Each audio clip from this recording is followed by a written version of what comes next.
talking about, well, first off, we were happy that we had Randy on. We were talking about, we were proud of another guest that was going to be on that had to back out because it just too many of the emotional baggage came back up preparing to talk about it, and that person felt that they were not ready to do it. And we were acknowledging that we realized when we're asking somebody to tell their story, whether they're going to be on camera or whether they're going to write a statement for us to read and discuss without their name or picture or anything like that being on, either way, they're still going to be redragging up these old emotions and picking at that scar, if you will, and it can be tough. So I'm just happy that anybody's even considered doing it to try to help people and help themselves.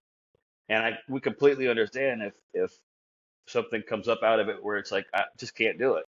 We talked about it this morning. We kind of feel the same way. Yeah. We feel a little attacked by evil and darkness at the middle of the night, like to try to not get us to talk the next morning. We both woke up today knowing we might record a little bit, and we both woke up late. We both woke over a little out of it with our mindsets. It'd be easy to say we're not going to do it. And this is again not a knock on people saying they couldn't do the one interview because they're talking about really serious stuff.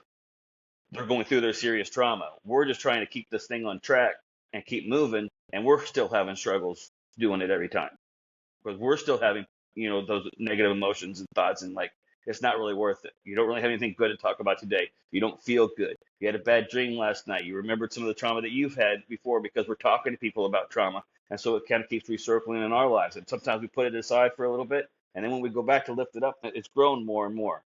Hmm. And then I think that's a pretty good sum up of what the things we were talking about before you hit the record button. Yeah, yeah, and it definitely, like, now that I'm thinking about it again, it speaks to the idea that, like, you're always healing. So a lot of times, like, when I was going to therapy for a while, I was like, okay, I have this one thing I gotta fix. That's it. As soon as I fix this one thing, I'm good. But what happens is, as you heal, as you discuss the thing that happened, you start growing. And as you grow as an individual, the things that have happened to you in the past, your view of them, and we discussed it before, it kind of clicks or shifts just a little bit. And when that happens, because you've grown, it's like your whole world grows. All the things that happen to you, you can now see from a different view. You can start Right. giving other people more grace, and you're like, well, because we were just talking about it. It's funny that we worry so much about what people have done to us in the past. And a lot of the times, the people never knew, first off, that they did anything. Right. Right. Never knew. Um, and didn't think about it one bit Right. past the time of the incident because you never told them it hurt you. They didn't know it hurt you, and they didn't mean for it to hurt you if it did. And it's Very just, possible. But there's also the ones that don't darn care. yeah, yeah, That may that's have done true. it a little bit on purpose. It may have known a little bit. May have should have kind of put two and two together, but just said, I don't care. And that's the part that's really hard to like accept, I guess, with our egos and stuff. It comes in as like, well, you should have. I wouldn't want to do that to you, so why would you do that to me? But you got to like go a little. Can't make those comparisons though. I know. So I try to go like I think the next like shift in is like, am I assuming that the operating system that they work under and the morals attached to it, like the way they move through the world and the morals attached to it are exactly like mine or even similar to mine? Am I assuming that they actually feel what's right and wrong the same way that I do? Right. Because I'm probably, first off, wrong in the way that I look at a lot of things because I'm probably biased towards myself, right? Well, I think we all are kind of just instinctively, natural survival kind of, if you really want to break it all the way down, we're going to have a little bit of that internal desire. And that's Yeah, what makes like heroism when people can overcome that to save a child from a burning building or something, running back in to grab something. yeah. It feels unnatural because you're not protecting yourself in that moment. There definitely is But like in that that's why moment. it's so exciting to see those stories where people can overcome that and do something good. Sorry, not to get distracted, but No, I didn't mean to get distracted there, but I think that's a huge clarification. Like in those moments, you aren't thinking like music doesn't click on in your head and it's like an 80s movie. Like the montage. it's more like this sucks, this sucks, this sucks. It's like don't no, well, don't I die. don't. I think I think I've been through a few moments where like if self-preservation kicked in, I would have not done anything. And it's been in all kinds of different arenas. But I feel like when I feel like it's happened in my life and something happened to me where I came really close to hurting somebody, killing somebody, or being hurt or being killed, or seeing somebody about to be really hurt or really killed, and making an effort to do something to stop it, I don't feel like I thought anything. Yeah. And that's always been the hope that if something happens, training will kick in and you'll just respond and do what you're supposed to do.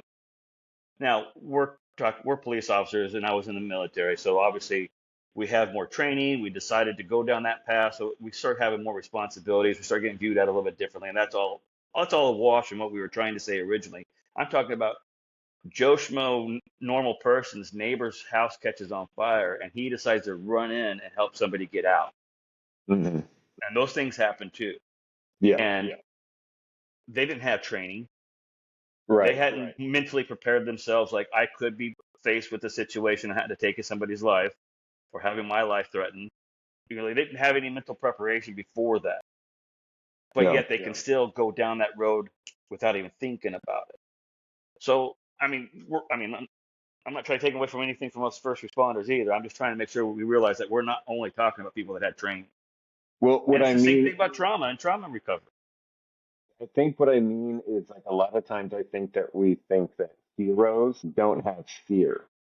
Yeah, Like it's the absence of fear, which is not the case. What I was meaning to say is like instead of the absence of fear, it's doing it anyways. yeah. Because in my situation, I'm like, I won't be able to live myself if I don't. There's like self-preservation, but then you have to sit knowing that someone else could have been helped. And the other one is like helping the other person knowing that you could get hurt. But you know what I mean? Like I wonder if that's not a form of self-preservation too. Like I it know if is. I don't help, not going to be able to live with myself for the rest of my life. The guilt will overtake. I wonder if that's also sort of a form of self I can't- No, self-preservation, yeah. And I bet it is because there's times where like I'll look at stuff and maybe I've even looked at my wife Kate and been like, how could you not? You know what I mean? Like when you Yeah. talk about like and again, you don't know until you're in the situation exactly how you'd respond. But you hear about like we talk about like student resource officers who are in a school when a shooting starts and they don't respond to the shooting. Oh yeah, They that was on the news somewhere before I saw something. So I'm sure it's happened before, just not one time or another, but several times probably. and the first thing I look at is, hey, I'm like, how do you live with yourself? Yeah. Well, okay. So I would say first off, hopefully somebody could recognize that before they put themselves in that position to begin with. Yeah, Somehow, some way in a training scenario, you saw that you're locked up and you would take yourself out of that game to begin with. But if you don't, and maybe this is where all the variables come into play that there's something that we don't know about yet. yeah, The ball of perspectives or the ball of variables, whatever you want to say. You just talked about, seeing the other side of a perspective. Your focus shifts just a little bit to gain a different perspective as you go around and around this big circle. Well, it's more than just a two-dimensional circle. It's a whole three-dimensional ball of perspectives. And so what was going on with that gentleman's mind when he froze up? Did it? I mean, did it like really affect him? yeah. And you Survivors never go through know. a thing. We were like, my mom, I just went to like 150 places all of a sudden. What kind of day did he have that day? Is he on medicine that it affected him somehow? I mean, I don't know. I know I'm grasping at straws here. I'm not trying to make excuses. I'm just trying to say we don't know everything. So and it's not our place to judge. Yeah. We can say what we would do in that situation, and we can say that's very unfortunate what they did. And hindsight's 2020. Absolutely. You know what I mean? You can dissect it afterwards because you know the results, you know how it's like kind of ended up, like you're saying, did the person even know the extent of what was going on? Were they fully aware? What Did the stress of the trauma as it's unfolding actually physically paralyze him? right. That adrenaline jump comes out for flight or fight, and we try to train ourselves to make sure you keep fighting. And Hmm. maybe he has, but maybe in that moment it shut him down somehow, and he just got paralyzed, and he was like, "I can't move." Yeah. That would But be in a that sucky. happened. It would feel like a sucky place because, like you said, and I would feel the same way too. Like, how could you live with yourself if you Yeah. let that happen? but I'm not in his shoes. I don't know all the other variables, and more importantly, it's not my place to judge him. That's somebody else's place. Right. Whether it's by the laws of the land, I'm not a judge on the law, so it's not my place to judge him there. And spiritually, I'm not. If you believe in, you know, the ultimate judge, I'm not that judge either. So in my place, I can just respond how I feel about something, but I don't know everything, so I can't point fingers at what an asshole he is for that. Is what I'm trying to say. I guess it's not my place to say Yeah. that. And what I should do is like rewind because I think like we're talking about that specific like event. We need to keep it more general. So let's back it up to the idea like, a lot of people think that bravery is the absence of fear when it's really not. It's doing it anyways. You know what I mean? And one of the last episodes, we talked about how people can be resilient and, oh, or I can't have PTSD because I wasn't a first responder or anything like Right. that. It's like that's not the case.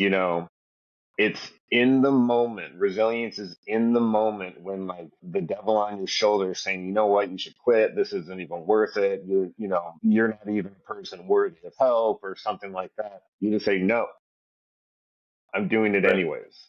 You know what I mean? I've got a Exactly. shot. I'm just going to jump.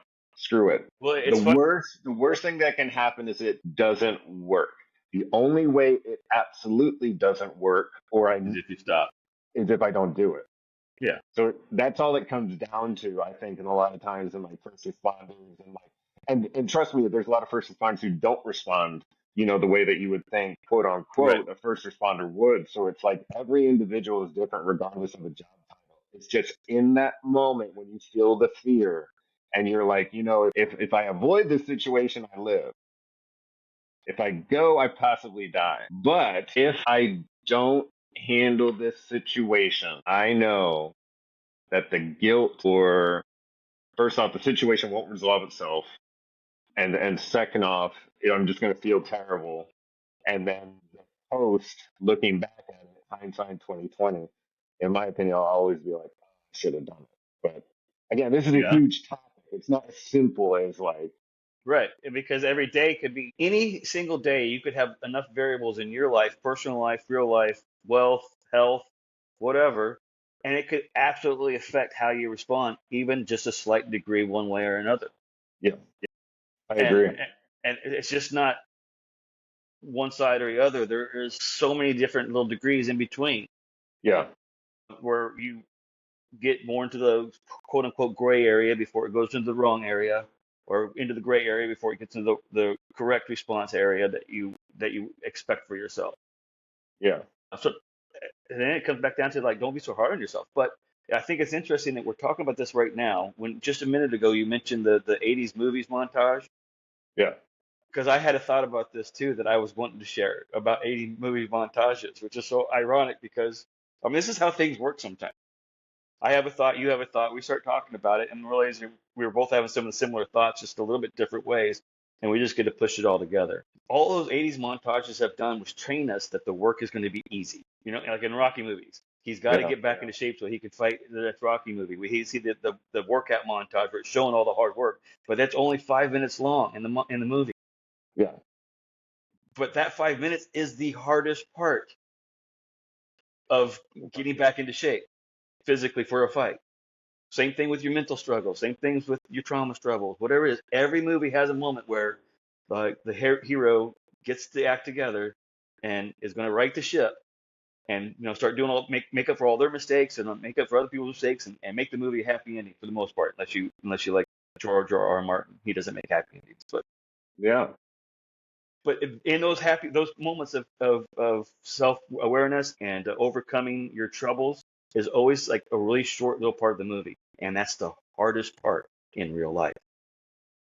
So we're kind of training ourselves for failure, thinking it's going to be that easy, subconsciously even, just because you watch movies. When in um, reality, you have to watch real life people go through real life struggles and see how hard that work really is to get the better appreciation of it. And you can get it from friends that have had trauma events, first responders or not, kids, adults, everybody.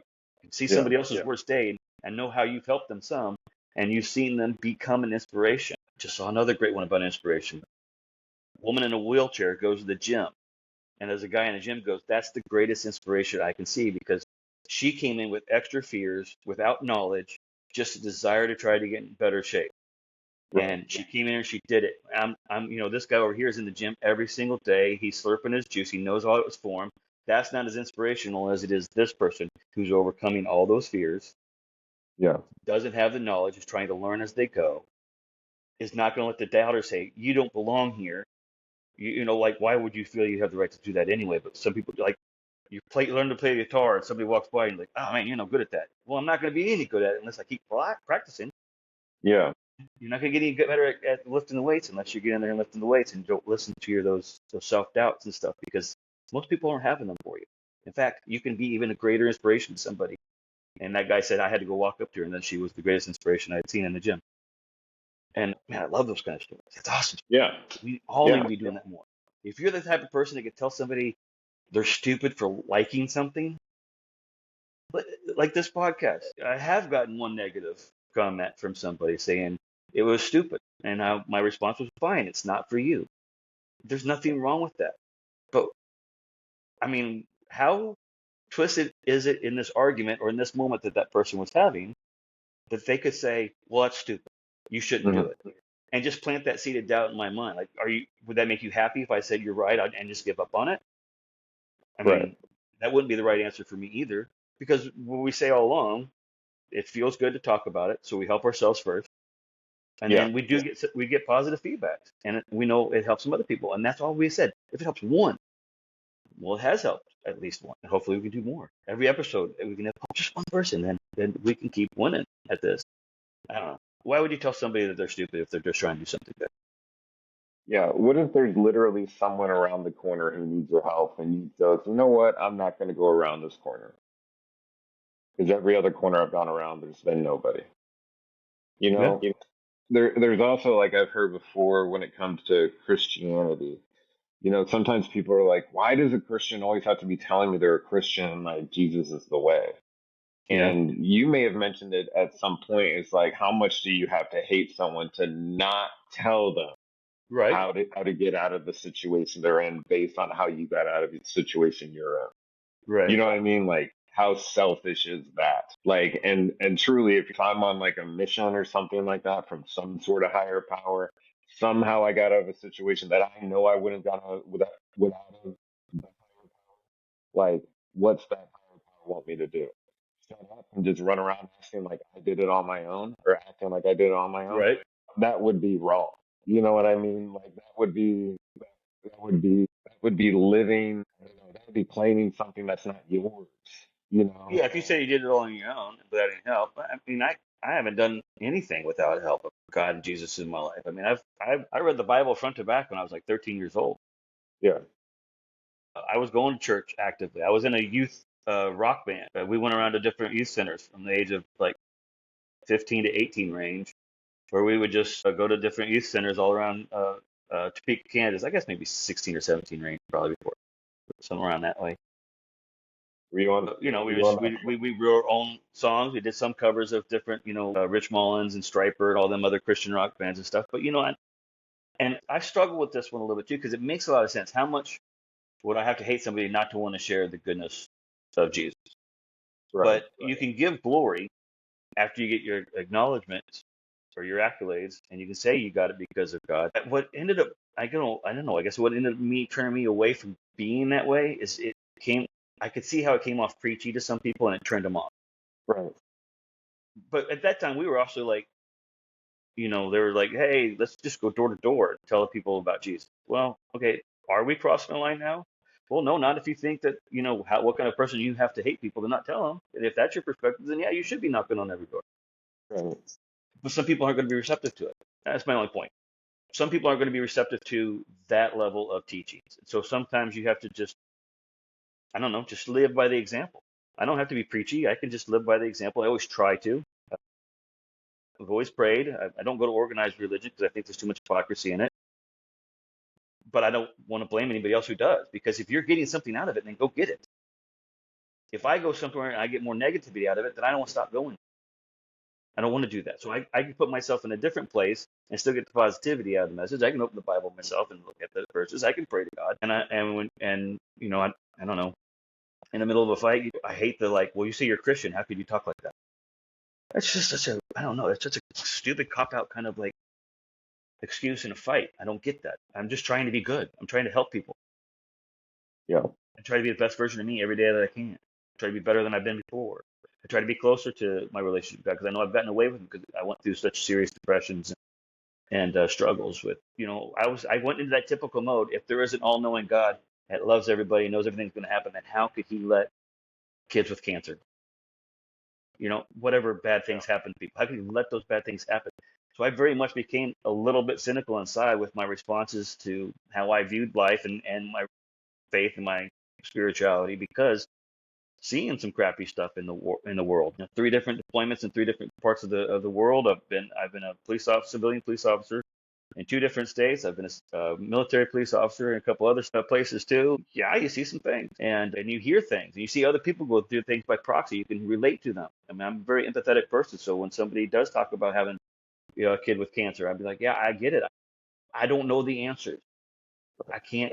I'm not prepared to give you those answers. I'm not the writer of those answers.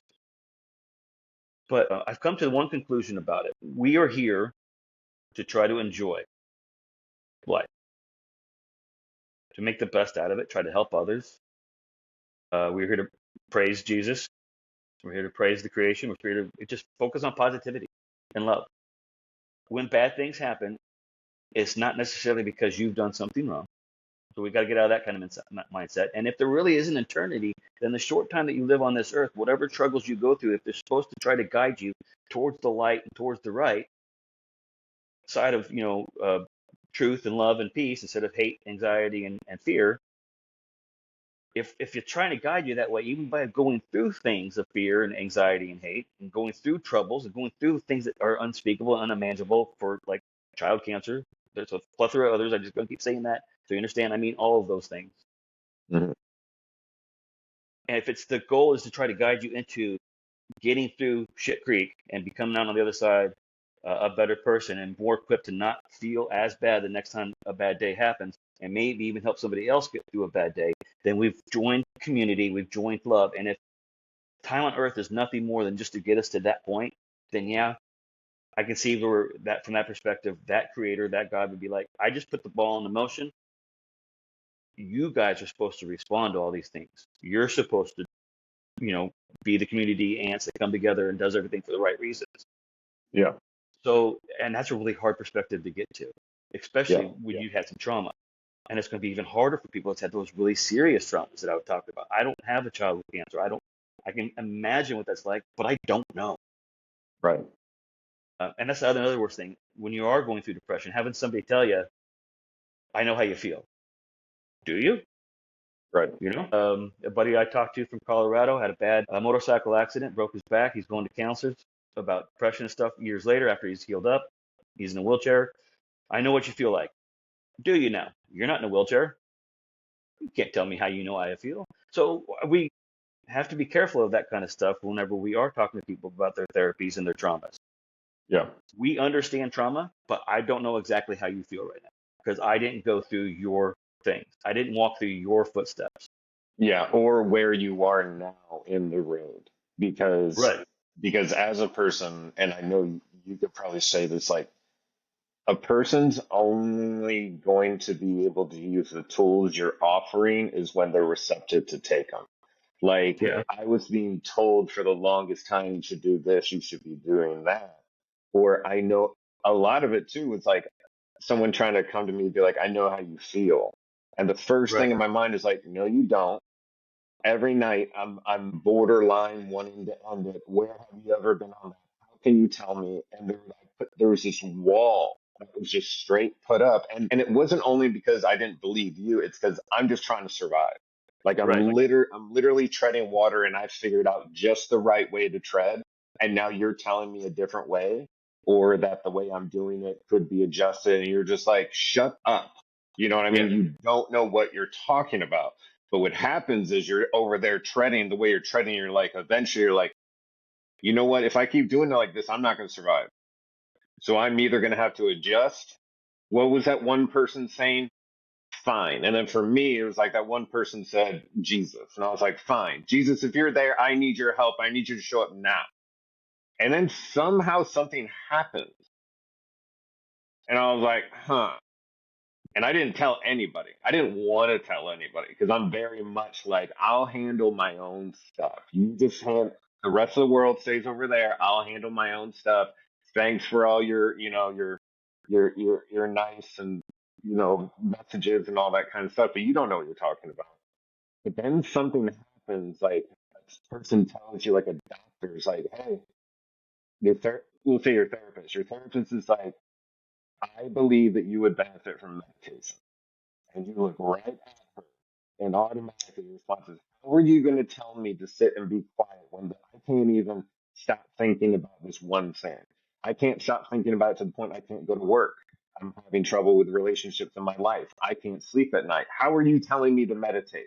But eventually you get to the point you're like, I'm not going to make it the way I'm doing it. Maybe I'll try it. So I like hid and did meditation without telling anybody. And then like And it worked. and then like a week later, I'm like, honey, this is what I'm trying to do. And it seems like it's working a little bit. It's probably BS, but I'll try it. And then like I tried a little bit more. And then eventually I walk into the therapist and I'm like, so I've been meditating. And she's like, how have you? Because she knows it's going to help. Right. Well, And yeah, but hopefully she doesn't let her ego get up too far, out there, because then that might shut you down too. Like, oh, I told you so, I told you so. It can be just, I don't know. For me, it can be, she didn't have to say I told you so because I was already playing the part of like you don't know what you're talking about. So I've already created that game in my head. And now I have to yep, come and be yep, like, yep. okay, well maybe you do know what you're talking about. Again, an example if she doesn't even know where my head's at. She doesn't know I'm playing this game like a your BS. I'm doing it the only way that's possible, like this whole thing. And she's trying to give me crumbs on like maybe if you try this, maybe if you try this. And you're right, she didn't a good therapist won't come at you ever in a condescending way. They'll be like, really, like excited for you. Yeah, Tell me hopefully. about it. But You you got know? to feel that. I got to feel that when you're saying it to me. Like, I don't know. But I mean, like, you even just summed up the whole, that wall just goes up because you're not ready. Well, you needed a little bit of time. You needed a little bit of a shift in your perspective. And eventually you start getting more angles. Like you said, the shift in the angles. You start seeing things a little bit differently. You start opening yourself up to trying something different. Once you start making your way around that circle, what you don't have to believe exactly what the opposite opinion is, but you can understand it in all the situations and all the things we're talking about, serious, non-serious. Or at If you least can really start opening up your perspectives, yeah. just understand another side of the fence, even if you don't agree with it. And man, could we use that right now with all the polarizing things going on with sports and politics? And Right. Or even just accepting the fact that there is another way to see it. yeah, Even if you don't understand it. Because a long time for me, I'm like, show me. I'll like show it to me.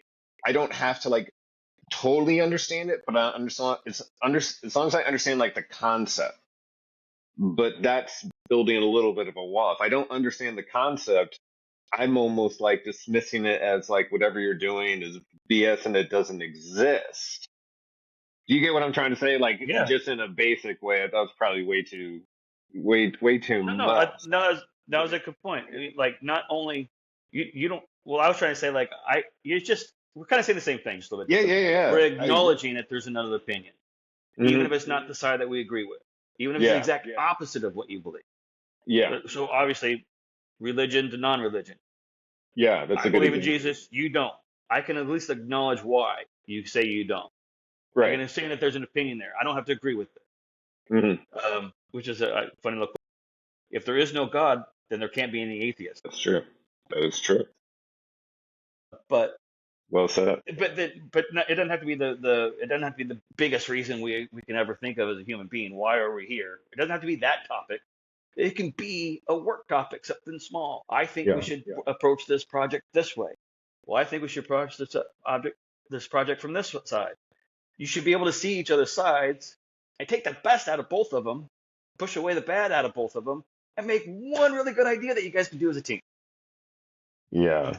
And with the you're only working with two heads. Like you always have to remember that. I'm trying to remember lately that really all I know is all I know, and really I don't know shit. Right. You know? So The it's more I so learn, the cool. more I realize the more I learn, the more I know I don't know anything. Otherwise, your whole life you wouldn't be going. You know what I mean? Like every time you're like, okay, well, maybe I'll open the door to that concept, and you're like, oh, it's The light almost bulbs like, go off. yeah, light bulbs go off. You're like, the world isn't flat. You know what I mean? Because you finally see like from a Careful, high people still elevation. think that way. Careful, people still think that we don't want to we don't polarize the flat earthers.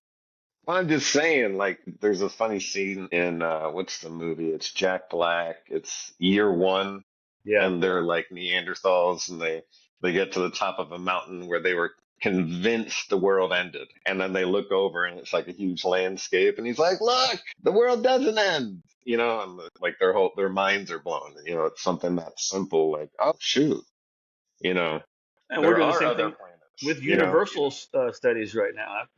I can't even remember the math of it, how much we know exists and how much it can project even more of that. And it can actually literally be an infinite amount of light years in different yeah, directions, which is just mind boggling yeah, because, yeah, it was look up the little blue sphere or something like that. And it was a picture of Earth from Apollo or something, where it's just Earth is a little blue speck.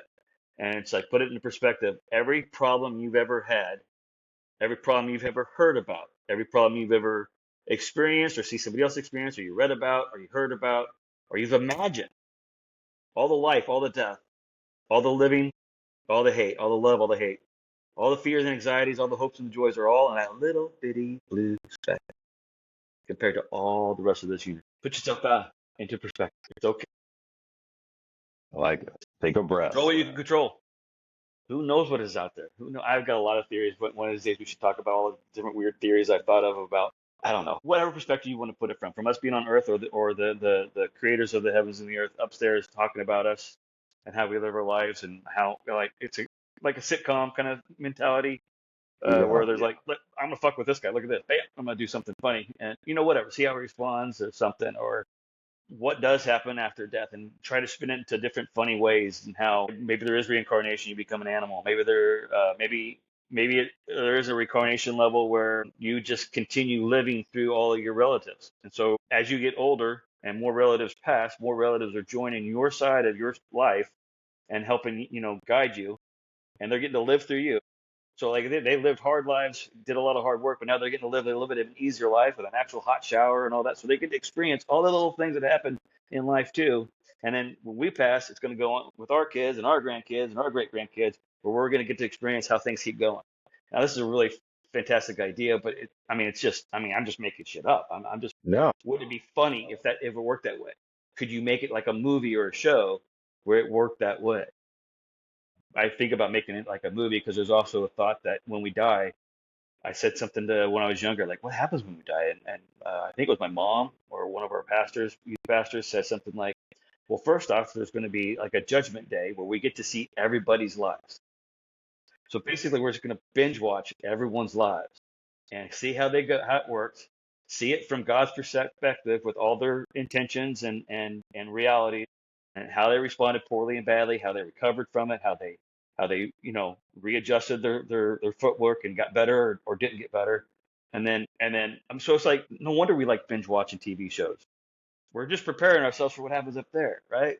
Now I don't know if that's real either too. That still means making stuff up, but man, that's a fantastic concept because I don't want anybody to see all the things that I've done in my life. yeah, That would be crazy. So then there's also like, yeah, well, with your grandparents living and watching through you, it can kind of change your perspective on what you want to do too. yeah, But I just think they're fantastic concepts. Like it would be entertaining to make them into like movies or something like that, just to yeah, expand perspectives and thoughts. They don't have to be the right ones. I'm making things up. I have no foundation to believe any of these things that I'm saying. yeah, I don't remember reading this in the Bible. I might be partially right on some of it. I might be partially wrong on some of it. I just think it'd be fun to address it and put it into like a movie and make it something entertaining and also kind of enlightening and also kind of sharing knowledge and stuff too. yeah, yeah. I've got I so many think more too.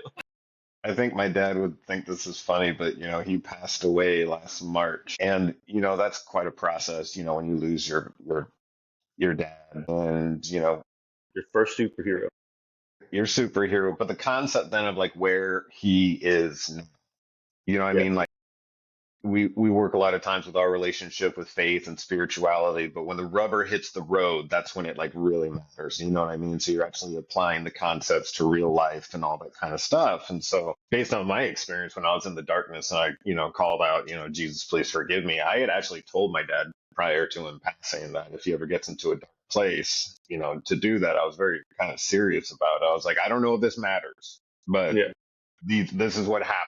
And you start thinking, all right, where is he? And so when he's in heaven, and then it's like, well, from heaven, can I?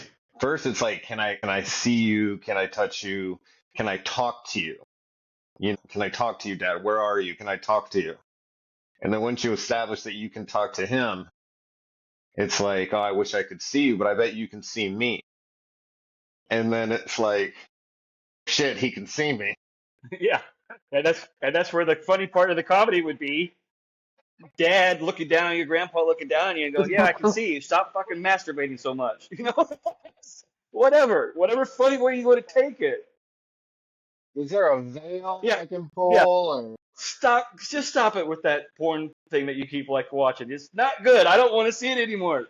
Can't Like, believe you're into feet like that or whatever it is. is there a pause button, or is there like a schedule that you're on Right. that is there a Yeah, certain time you're watching me, or like I just think it would be really funny concept to take like somebody really smart out there in Hollywood. Please hear this and please run it. Paul Rudd, where you at? Come on, do something with this. there's There's probably a like comedy goal in here somewhere. I know there is. I know there is. your This relatives actually are brings me up sitting. to another thought about something I heard that I want to make sure I share with you real quick. Do you Go know for why it. it's so easy to fall victim to sins of the flesh? Whether it's food or sex or anything, alcohol, any of the addiction type of things. Why is it so easy to fall into the traps of sins of the flesh? Because your flesh isn't going to go with you when you die. It doesn't care about your eternity. It wants what feels good right now. And that Yeah, cigarette feels real good right now. That coffee feels good right now. That alcohol feels good. That marijuana, that sex, that whatever. Even in no, I'm with adrenaline, you. we can be addicted to adrenaline in a bad way. A sip of coffee, that's hilarious. Um, yeah, I totally Everything's agree. everything's okay in moderation. It's when it's taken out of moderation. Too much water can kill you. You can literally die from water poisoning if you just keep chugging water, and don't process it down enough. So too much of anything can kill you. And I'm not trying to say something bad with coffee, but if you just sit there drinking coffee all day long, that caffeine is not good for your body, processing your body. It can end up being more harmful for you than good. So I just use this as an example. You can be addicted to it. It can still be something your body craves. Your Yeah, body it's craves it. It builds that desire for it, that temptation for it. We fall victim to it. But your you skin said it doesn't care. before. Pleasure seeking behavior. And to me, that Yeah. really clarifies. It's like, oh, it's beyond just substances. It's just things that, like, in a way, take you away from your moment right then and there. Like, so you And just the get endorphins that gets released in it too, that make you feel yeah, good, that make your brain feel in a happy place, and you get used to it. That's why alcoholism can be kind of bad. You can get used to it, and you get stuck on it, and you can never. You have a really hard time getting out of it. I remember one of the last things my dad said before he went in to get his surgery. I got two good ones. One good one, one bad one. The bad one was like, we're going to the hospital tomorrow. He goes, well, I'm not going to go to bed without a drink. It's like he gotten to that point, and that's when I was like, man, I don't want to be that. I don't want mm, to get ready to go to a hospital for brain surgery and be like, no, I still want to have my drinks before I go to bed. And I've gotten really far into that rut, and I'm still having a hard time fully getting out of it. But one day at a time, I'm getting better, and I'm going to keep working that way. I've already stopped smoking. I stopped smoking a few months ago. That's been long overdue. good job, Um, good job. so we're just keep moving in the right direction. But the good thing that he said before he went to surgery was, I don't know why you're here with me. You should be out on that boat with that beautiful wife of yours. And I was like, oh, Dad, no, I got to be here for you, all that stuff. But then after surgery, it was never really the same. He never really came out of it. I think the mass was too big and all that. But I remember one of our mutual friends that sends daily texts about inspiration was sending me a lot of inspirational texts during that time as well and said, just pray with them or pray for them. And I thought, yeah, I mean, he was never religious. but it's worth a shot. And so I would pray with him near the end there, and I remember the only kind of moments of clarity he had during the last time was like I swear he called out to his brother and his sister who went before him, and I remember him saying he doesn't want to die, and was holding his hand, trying to be there. And I read something very profound in those moments when life does end. If you're there, it's okay to just take a pause. This is a major life event that we don't really know exactly what happens or what we go through until we go through it and it happens. You have a lot better idea than I do, but just be present for it. And if you are, you can almost feel their spirit in the room after it's left the body and moves on. And again, I'm not the judge of it. That's another concept that I've thought about after we pass. What if we get to at Judgment Day stand there, and that's our last chance to believe in Jesus? What if that's and it works, and you're still like if you've got good intentions and good hearts. I mean, He's the judge. We don't know. There might be another chance you get to. There might be a whole other plane of existence that we move to. As infinite as the universe is, there could be a whole other planet way outside of our reach right now that's just ready Yeah. for your second life there. Okay, well now you know what you do the first time. What are you going to do this time? And that Yeah. may be a whole completely different experience, but that would also be a whole other completely cool like sitcom or show to have Yeah. conceptually. Man, I am rambling. No, I it's didn't even all have any great. tequila. It's I just usually talk with tequila. well, this is usually we're in the car talking about this, and it's easy to talk about this stuff, especially like when you're driving. We're in the Yeah, car and like kind of you just keep talking. I mean, and it just we're kind of gets driving bigger around. We're and just bigger. running some radar. We're running some plates. We're just looking at things that we drive by to look at things. And yeah, we're just bullshitting. But when you do that, you're kind of like, and you're receptive to it. You're like, oh yeah, I see where that is, and like if that's true, maybe this is different and all that kind of stuff. Because I think a lot of times we figure like at some point, I wonder when it happens, where you're like, I got this down. I got this whole life thing down. You know what I mean? You never do. You never Never. do.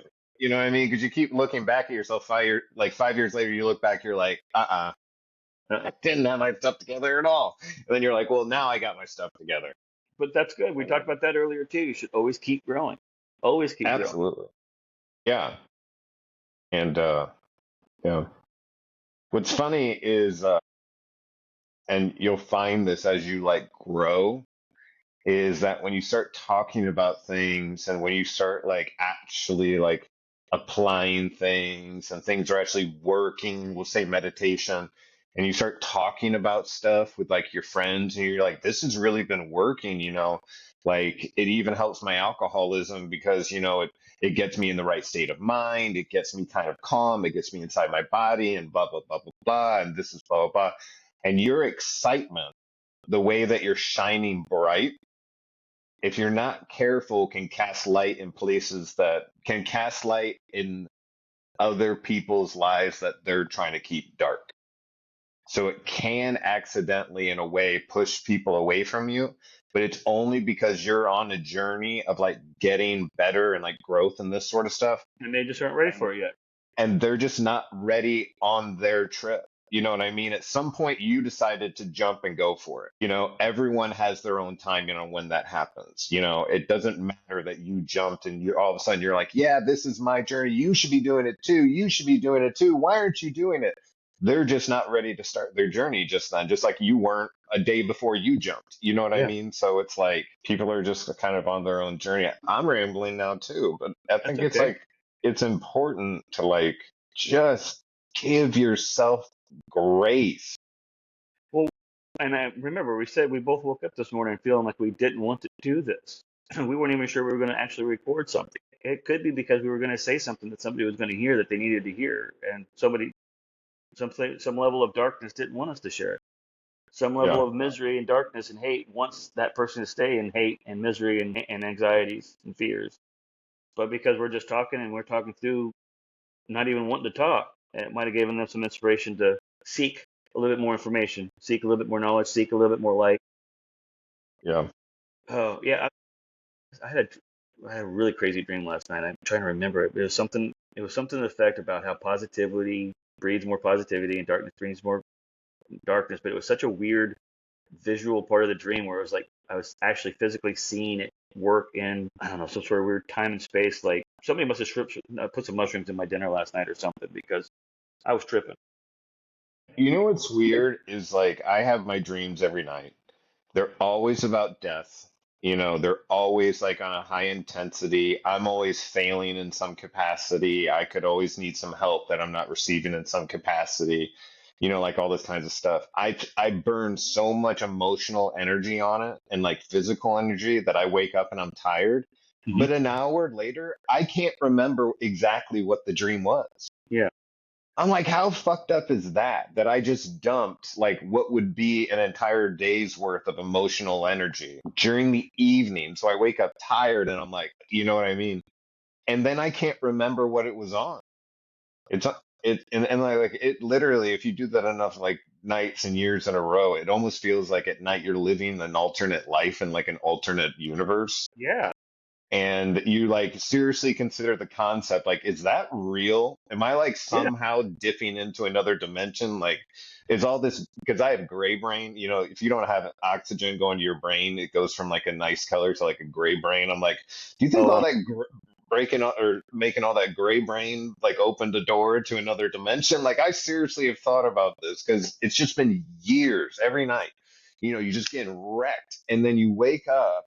I take my medicine, I got my coffee, you know, I'm just like in this numb state. I'm watching like a little bit of TV, which probably isn't the best thing to do right when I wake up. I probably should meditate right then and there and kind of yeah, separate night and evening. But it's so hard to do because you're like running from what happened in the evening, but nothing really happened, you know, and then you can't even remember it an hour later. yeah.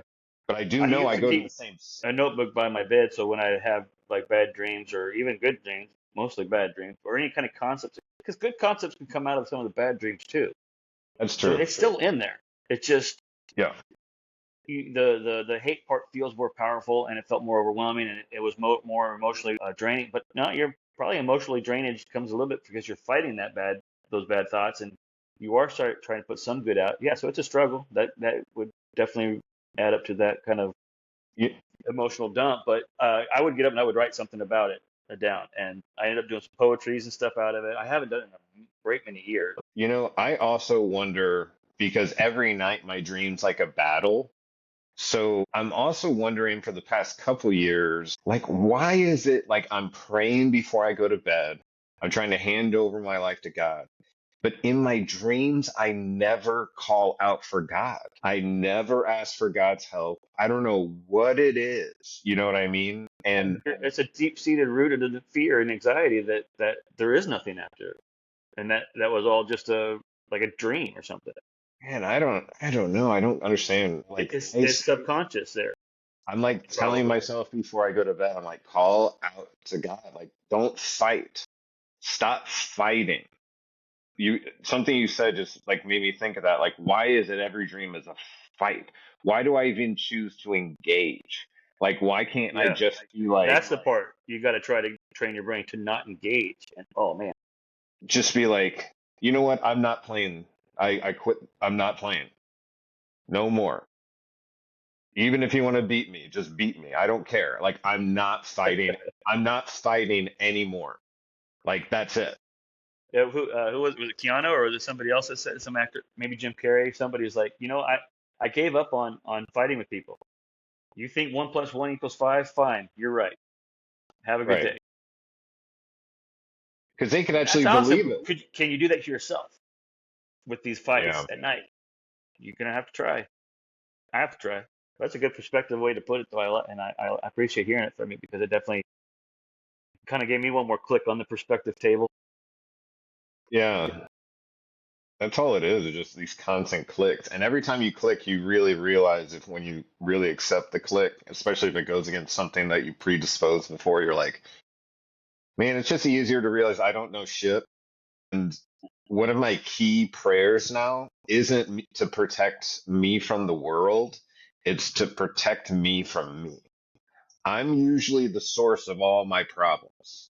Oh, I absolutely. really, I really am. I'm the one who's like I'm running over shit in my head. My mind's always going. It's constantly running Over over problems, analyzing. which are causing real emotions in time, which is causing real energy to be spent, which Yeah. means I'm like a little frazzled just a little bit more in my real life, which causes me, if something runs into me at the wrong day at the right time, I respond in a certain way. And obviously, when I look back at it, hindsight's 2020, and I'm responding way out of sorts and scale to what's going on, and I'm just like, what the hell is going on? You know what I mean? It's just like continues to be a whirlwind. It's tough. Yeah. And then we come back to those really simple cliches that are so true and profound if you really let them reach you. Control what you can control. I Focus on know. positives. Focus on love. I know. Realize that anxiety and that hate and that fear isn't doing you any favors. It's Yeah. wasting time, and time you only have a little bit of it. So focus all that time on positive. So here's a question like, is it, I've been thinking about this, like, when's enough enough? Okay. And the reason I think that is 'cause I think sometimes, like, maybe or I think people in general delay their happiness until they reach a point where they think either they deserve or they kind of predispose, there's an automatic like click where once I get to this level, I'll finally feel the way that I want to feel and that sort of thing. You think And that's social pressures? it Well, I think about don't it. What's the work plan? You work till you're 65, and you go retire, and then you can go anywhere in the world that you want to go, and because you're retired, right? right. So we've already kind of are set up for failure in that regards. You've been taught your whole life, go to, get an education or get a trade school or go to a university, get an adult job, work until you're 60 or 65, save up money for retirement, and then you can retire, and then you can go to Hawaii for a week, and then you can go see Europe. We really need to put those weekends, those weeks, and those trips more in that 30 years of working so we can enjoy your time while you can. I mean, wouldn't it be great to win the lottery at 25 and know everything you know now and go back and you could just enjoy and you could share money to help other people's lives better. You can invest it properly, all the kind. I mean, it'd be perfect. Hindsight's 2020. Not gonna be able to do that. Right. Right. So right now, start focus on positives. Right now, start giving yourself some enjoyments and some freedoms and take care of your mental health and your physical health and your spiritual health and your relationship health with your soulmates. And by the way, a soulmate is somebody who you can feel completely stripped down emotionally in front of. Somebody who you can be yourself in front of, and it's a judgment-free zone. And it's great in a relationship. I feel like I have it with my wife. We're there. But we have one. We're doing it right now, even though we're being recorded. I try not to think of that while we're talking because I'll shut up if I keep thinking about us being recorded while we're talking. But what do? We just bared it all down emotionally naked about these topics of trauma and resilience. And I'm not judging you, and you're not judging me. It's great. It's freeing. We're able to be that free, and that's why some people do like hearing the messages and do like hearing the podcast because they get to see two guys just be two guys like they are in the patrol car without a camera on them, being able to talk about whatever they want to talk about, real life stuff, real emotions, real trauma, real victories, all of those things, and be each other's buddy. And now we're Yeah. just trying to be that for anybody listening. Yeah, and I'm a huge proponent of therapy because you get to have this kind of talk, but it's a little bit easier because you're not easier, but initially it is easier to talk about deeper Because you don't know things them personally because and you you're don't not know being them personally. recorded them personally. Yeah. And you can actually, the way it usually happens is you walk in, they don't know you. And you realize that, all right, this person doesn't know me. So what I'm going to do is I'm going to be really careful about what I talk about. My only issue is this. So I'm just going to splice this little bit off of me once I trust them enough to do so. That's my only problem. And then you go in there and you start just talking about it. And then it's just kind of like you chit chatting, and then like, something happens on the weekend between your next therapy or 2 weeks or 3 weeks, whatever it is, and you kind of walk in the next therapy and you're like, so what had happened was, kind of start just talking about like BS, and you're like, I just don't know if I handled that right. And the reason you realize it's a powerful thing to talk to that person is because they don't know the people you know. They can't talk about what you talk about with anybody else. So you can talk about your crazy with this person because then you start splicing off a little bit more. You're like, actually, I'm a lunatic. And then I do this. You know what I mean? Like I have 50 rubber ducks under my pillow every night and I name them all, and that's normal to them. And like that's fine, they just need to, and there's like, I'm so glad I get to talk to somebody about it. It really makes me Where did you happy. hear that analogy? Did that just come out, or have you That heard just that came somewhere? out. That's my crazy right there. With That's my 50 rubber crazy. duckies, That's and you my name them crazy all. coming up. Well, okay, but it's exactly the same thing I'm saying with all the 180 channels that I'm going through about Yeah. everything. Those are my 50 rubber duckies that I'm naming every single one of them. So I like how you said it. It's we all have them. We all have our rubber duckies under the pillows. We all have our bad day. Your worst day ever is somewhere in your life. It's happened. It's How did you handle it? How did you feel about it?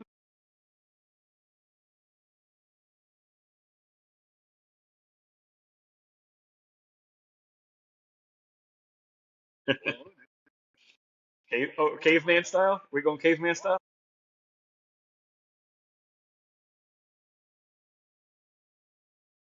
You do a really good caveman impersonation, by the way. rock, move rock. And the other one goes, rock, move rock, roll, roll, roll. And then, we're I like just have not that. I just have images of History of the World Part One where they did the caveman scene. That's what it is. It's that basic.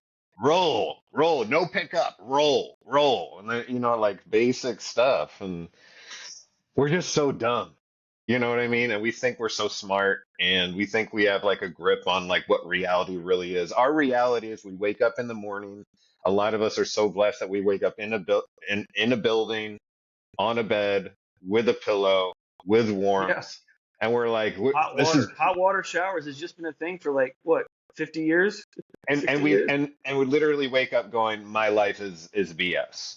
I have nothing, and I've been there. I am 100% guilty of it. Waking up in a home with a roof over my head, with shelter, with food, with love in the house, with people who Yeah. care about me, and being in such another place in my head. I'm like, life sucks. I hate it. I don't want it. I don't want to play anymore. Why me? Like, leave me alone. I had a plan. You know what I mean? Just like think about all those spontaneous utterances. Like, I had a plan. It wasn't supposed to be like this. I'm a good person. All of these predispose that because you act in a certain way, you're entitled to a certain thing. Like, we've figured out what life is. We have no freaking idea. One plus one doesn't always equal two in life. And that's like that. We're gonna have that Jim Carrey response. Like, if you believe in your life and the people around you in your life believe one plus one is five, then one plus one is five in your reality. Or in their reality? And let them have it. When we Is discuss that what you're saying? math, yeah, when we discuss math, and I'm like, I need you to go to the store and get 5 loaves of bread.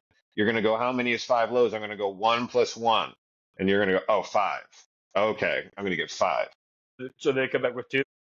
I don't know. And that's the evolution.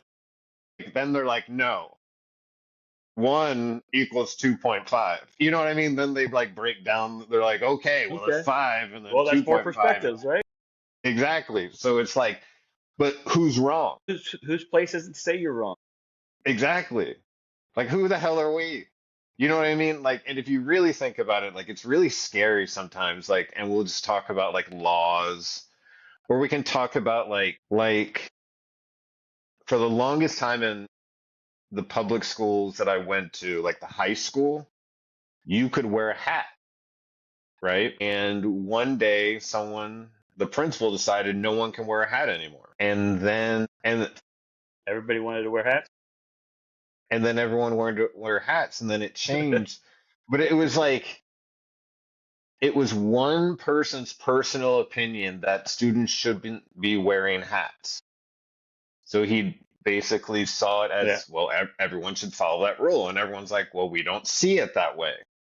You know what I mean? So it's like you got people with their individual personalities, traits, and perspectives thinking that life should be a certain way when other people don't have those personality trait or perspectives. And they're like, I don't want to do that. Yeah. Do you get what I'm trying to say? Like, who's Yeah. Be wrong? yourself. Nobody's Yeah. wrong. Be yourself. Be Yeah. unique. Don't You know, I, don't fall into the trap that you have to do things this way or that way because you were told to do it or somebody else did it or But that doesn't mean you can just be a doctor because you want to be a doctor. You do have to still go to training to be a doctor. So there's got to be some ways where that balances out. So You mentioned it there. It's like you don't want to the say power that we get. say No, I was we gonna want to say be the a doctor. power The that next we thing you give know, the you're downstairs world. cutting up bodies and stuff because you can't go to school. But I want to be a doctor. I just had a flash of like, oh, that's horrible, horrible advice. That Make sure, is yeah, make that sure we is get this balance in here. They got to get the balance in. gotta get the balance in. Yeah. So you were saying I interrupted you. No, it's all right. It's just very interesting perspective. We should dive into that more Every because once in a I while want to you do like have a whole those. episode just talking about why I say ball of perspectives. I think I've thrown hints and stuffs here and there, or talked about it with you offline once or twice, but I don't know if we've actually put it in the episode. I don't think it would take too long, but I think we're getting near the end of this recording. Probably we should probably get ready for the doctor on Friday, Yes, yes. So and that then will maybe be after that when we do another follow up where we just talk, and maybe we can throw in the ball of perspectives on that one or globe yeah. of perspectives. I don't know how you would say it. Ball of truth, Low. globe of truth. We got to figure out a good word, a good catchphrase for it. Something that's catchy. Well, that's why it's catchphrase. I mean, I totally agree. Well, let me just tie this up really quick. To everyone listening out there, thank you again. It's such a pleasure to hear that what we're talking about on here is making a difference and that you guys at least think that it's a little tiny bit funny and that we're talking about Shit Creek. And, check us out on Spotify and YouTube. Please like and subscribe. What that does is it increases the what would you say, Dennis? It the increases, algorithm yeah, in the it algorithm. increases the reach to other Yeah, people that maybe need to get this. it gets it to more people, and hopefully that gets it to the right people, the ones who need it right now, because they feel like they're alone. They're not. We felt the same way. I'm just a big dum dum. I need a little help, and if somebody had admitted they were a dum dum and been like, "Come with me," I first would have gone no. And then after a while, I would have watched and been like, well, maybe they got something. So hopefully we're doing the same for you. You can follow us on social media and Facebook, Instagram, SHT Creek Survivors. Again, check us out on YouTube and Spotify, S Creek Survivors. Like and subscribe. And you can follow me individually, Cameron.mckay.3 on Facebook and Instagram. You can send us your personal story or a story that you've heard about resilience to shitcreekpodcast@gmail.com, and we can share that story so that others can learn from it. You can check us out on the website, www.shitcreeksurvivors.com. And besides that, Dennis, as usual, it's been a pleasure, and I love you. As usual. Love you too, brother. Have See a you good one. soon. All All right. right.